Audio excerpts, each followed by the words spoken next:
and I'm an IHSS home care provider and a proud SEIU Local 2015 member.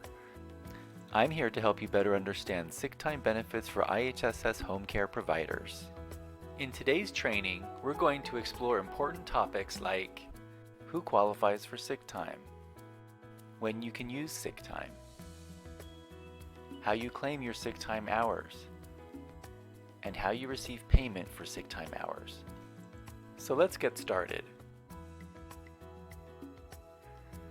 Sick time is available to IHSS providers due to the efforts of SEIU Local 2015 who fought to achieve it. So, beginning July 1st, 2018, IHSS providers who work for a recipient started receiving paid sick time every year. In order to begin accruing sick time, existing providers who started before July 1st, 2018 began accruing sick time once they completed 100 hours of work. For new providers, you start earning sick time once you have worked 100 hours after your initial hire date. The next thing providers ask is, how much sick time do we get? Once you are paid for working your first 100 hours as an IHSS provider, you will get 8 hours of sick time every fiscal year, which is July 1st through June 30th. And here's some even better news. On July 1st of 2020, the amount of sick time hours that all providers get will be increased to 16 hours per year. This increase in our benefits is a direct result of the hard work and dedication of our members and the power of SEIU 2015. So, if you started your employment as an IHSS provider on or after July 1st, 2019, and you have worked your first 100 hours, you have accrued 8 hours of sick time. Now that you have sick time, when can you start using it? You may begin using your sick time after you have been paid for an additional 200 hours of work or 60 calendar days, whichever one happens first. If your employment as an IHSS provider started before July 1st, 2019, you would receive your sick time on July 1st and may begin using your sick time immediately. If you haven't used all of your available sick time by June 30th, you will lose any sick time that you haven't used by that date. So don't forget to use your sick time by June 30th. I repeat, there's no carryover. You will lose the balance of your sick time if you do not use it by June 30th. So let's walk through some scenarios to show you how this works. This is Carla. She started working as an IHSS provider the first week of August 2019. She has only one consumer, a little girl named Debbie, and she cares for her 25 hours per week. She works 5 hours per day, Monday through Friday. In just 1 week, she's already on her way to accruing sick time. Over the course of her first 4 weeks on the job, Carla has completed the 100-hour requirement and will receive her sick time for the year.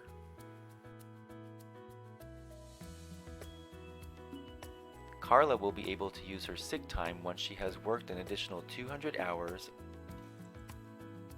or after 60 calendar days, whichever one comes first. Let's look at another example. This is Christy. She has 2 consumers and has cared for them as an IHSS provider for the past 3 years. Because she already receives sick time benefits, her sick time now accrues automatically every year on July 1st, and she can start using her sick time immediately. So, as we have learned, once you have satisfied the initial requirements and start using your sick time, from that point forward, your sick time will automatically accrue every year. But, do you remember when their year begins and ends? That's right.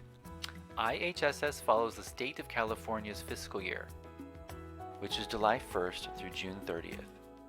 So, each year on July 1st, sick time is reset to the full amount.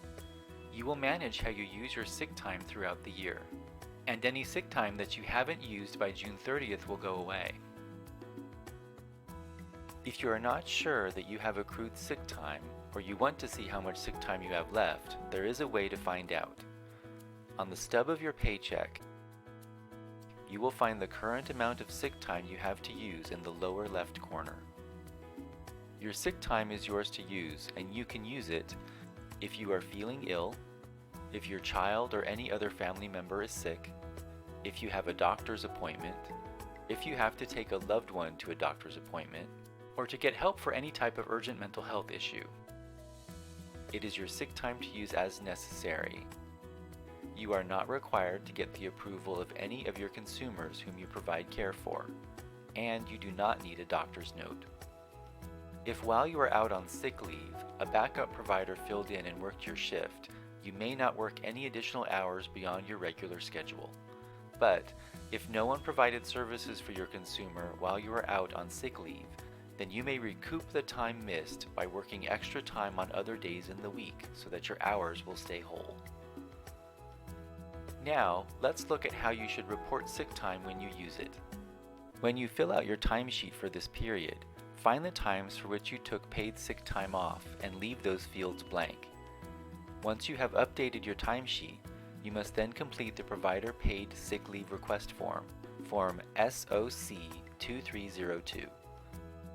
If you submit your timesheet via the IHSS Electronic Services portal, you may submit the form online by clicking the Sick Leave Claim link. If you submit your timesheets by mail, you will need to complete and mail the paper form to the address at the bottom of the form. Let's go back to Carla. Carla had a couple of doctor's appointments and she had to use 5 hours of sick time last Wednesday. Now let's look at how Carla needs to claim that time. First, let's fill out her timesheet. Carla usually works 5 hours per day, Monday through Friday. Since she knew she had her doctor appointments on Wednesday, she informed the consumer she provides care for that she will not be able to work on Wednesday.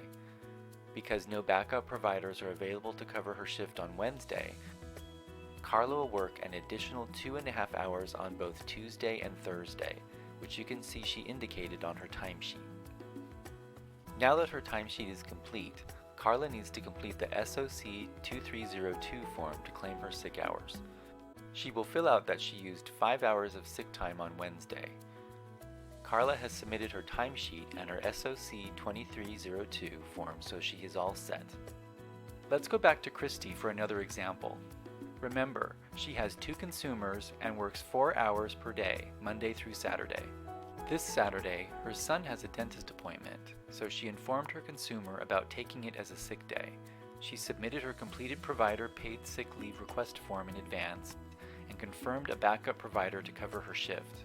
So, when it was time to complete her timesheet, she reported the hours that she worked, and because the backup provider worked in her place, she simply left Saturday blank. Because she had already submitted Form SOC 2302 in advance, there is nothing more she has to do. The last and most important thing that you need to know is, how will you get paid for sick time? You will be paid for your sick time the same way you get your regular paycheck. If your pay gets deposited directly into your bank account, your sick time payment will be added to your bank account as well. If you are paid with a paper check, you will receive a second paper check for your sick time.